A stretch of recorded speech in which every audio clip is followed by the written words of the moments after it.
16 minutes past the hour. Earthquakes, tremors, steam. They're all signs that Mount St. Helens could be on the verge of erupting. But can you really predict what will happen?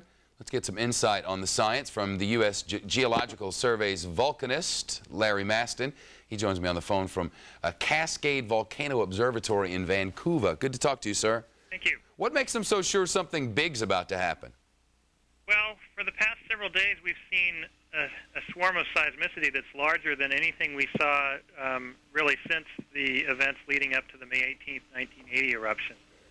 And we've also seen some evidence of magmatic gas that's been measured in the air above the crater, which makes us think that there's probably magma that's moved up to shallow depth below the crater floor. Is it possible that this magma, which has moved up, could just settle for a while and then move back down?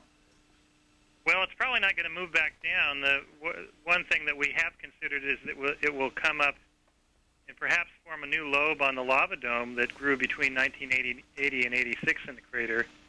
Although it's taken so much energy to get it up near the surface, there is a strong possibility that it could lead to an ash-forming eruption before or instead of any lava coming out. You know what I'm curious about? Is there a way to note, I don't know if we have a live picture of the thing now. Do we in the booth? There's the live picture. Do we have any way of knowing whether this next big thing which is being predicted will be something where it just sort of flows over the mountainside or where it shoots up into the heavens? Well, before the event, it's really hard to say.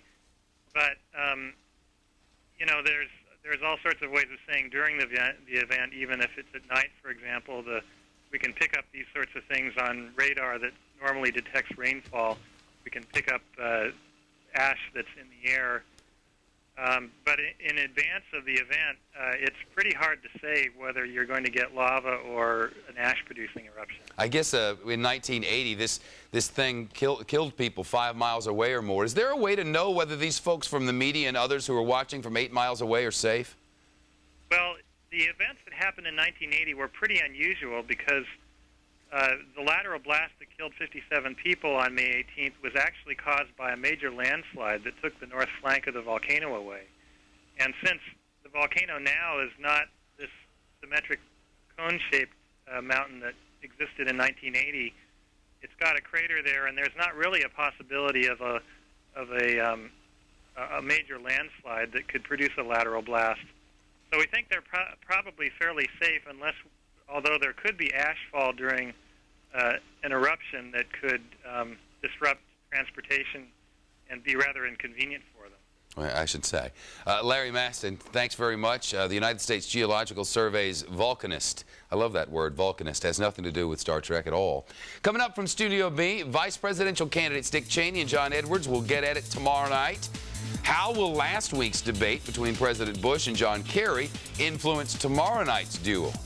Take a look into that coming up from Studio B, and Jane Skinner a little bit later. Good to have you with us.